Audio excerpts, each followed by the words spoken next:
Hey folks, I'm here, welcome back to the channel, thank you for watching.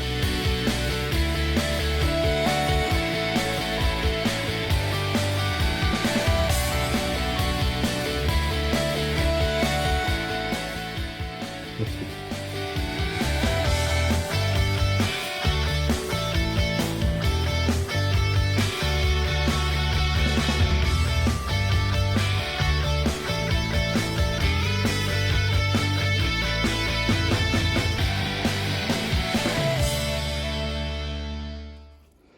In this episode I'm going to work at my Gsx600f that I use daily. So I did drive a few hundred kilometers with the bike, and the bike lost a lot of power in a low power range actually. When I noticed the maximum RPM, it's like around 1,000 less than it's supposed to be. And then when I worked at my other bike, what I do build, a project bike, and I noticed the exhaust is different.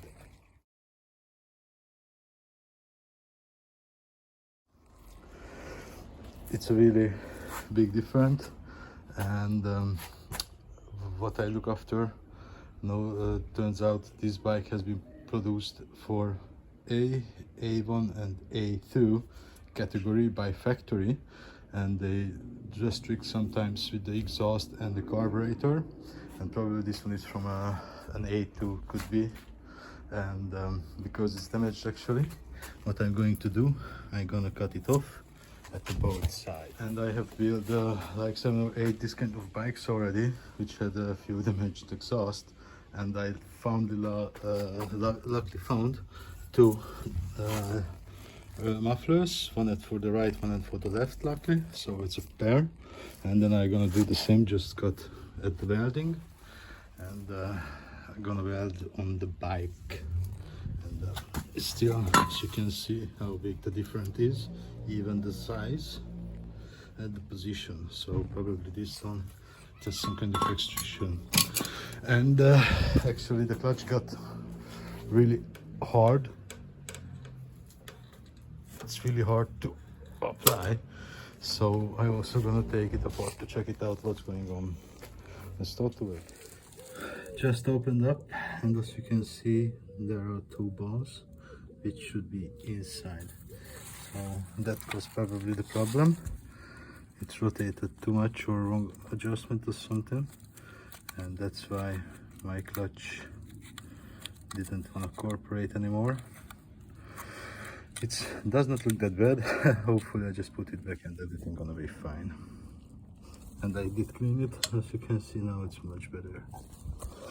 Let's fix it. So this is the lifter, and lucky me, I have found almost a brand new one and a brand new clutch cable.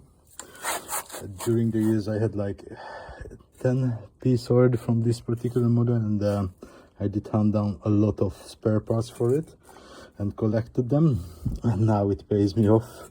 So it's lifter for a brand new, it's like around 50 quid, and a clutch cable also like 10-15 plus shipping fee.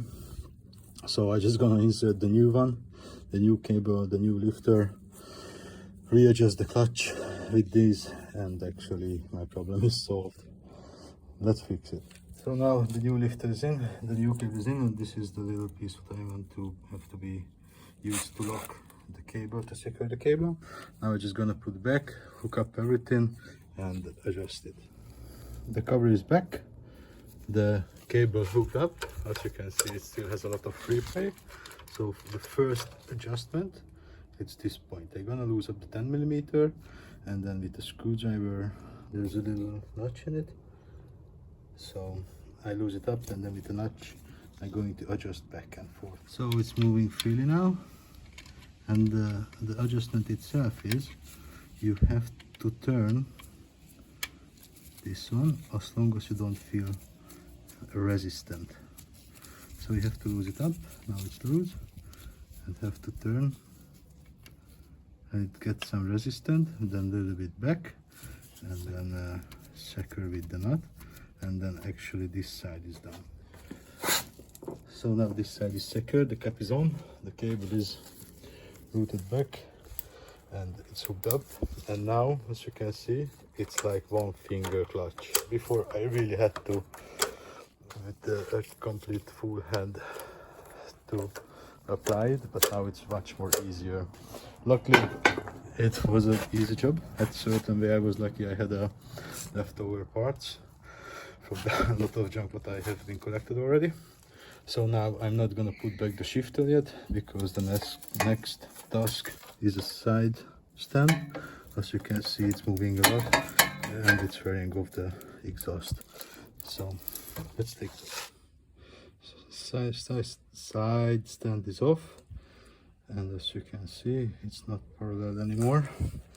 And let's give it these movements, and because there's a double spring behind it, that of course pulling in the direction. So maybe I'm gonna try to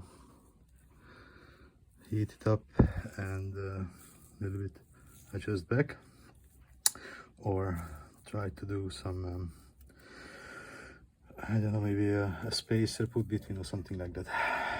So let's find it out. So as you can see, the adjustment had a little bit, but meanwhile this bolt is out, so actually the pipe itself wasn't at the right place. Now it's not even touching. So now I just gonna cut it off, and then the pipe gonna be on the right way when I gonna put on the new one. Let's do it. So this is the other muffler, but as you can see, the cut didn't come out too good. That's a really huge gap. This is what I'm going to fill up. But yeah, now it's passing well, the side stand. At least this thing is good. But yeah, this is a huge gap, bigger than I thought. It's gonna be a really interesting job to fix it. Hope the best. I tagged it. It's not the prettiest, but it holds on for now. And I just noticed a little bit late the angle, it's too big to open, but now it's just tagged, and I kind of cut off this side now and positioning the muffler for this side, try to make it equal, and then later just fill up the gap. Well, it's gonna look a little bit different. I'm gonna try to make it a little bit closer angle, of course, but yeah, hope the best. Well, now this side is tagged as well, but angle looks quite okay, to be honest, not that big a difference. So now I'm just gonna take off the complete system and then just finish the welding. So this gap is obviously really big, so I did cut a little piece from another pipe. It's more or less fits, and then I just gonna if it stays on the place, of course, and then it's much easier for me. Let's finish it. So the exhaust is ready. It's not my prettiest work, and that's for sure, but it's good enough for now. I'm just gonna put at the bike and put some kilometer in it to see how she's running with the fuel and air mixture. Yeah, the angle is not the best, as you can see, but yeah, it is what it is. Hopefully it's still gonna be okay, and even later I still can cut it maybe and close the angle a little bit closer. That's gonna be a later thing, but now I'm just gonna put back and enjoy the bike. Job is done, she is complete. Now the kind of new exhaust is back on. In this look, the angle is not that really noticeable, so it's gonna be fine. And the old ones are damaged really badly, so I'm just gonna throw them out, and you can see here these marks. They hit actually at the swing arm there and here and here, so they damaged the paint. So yeah, this one hopefully gonna be better, gonna have better lower RPM power, and probably gonna get back at the maximum torque, maximum RPM. And now the side stand is not that bad, but still gonna find out something about it. So yeah, now I'm gonna keep her like this, gonna ride her for a while. And yeah, that's it for this episode, guys. If you liked it, see you in the next one. Bye bye.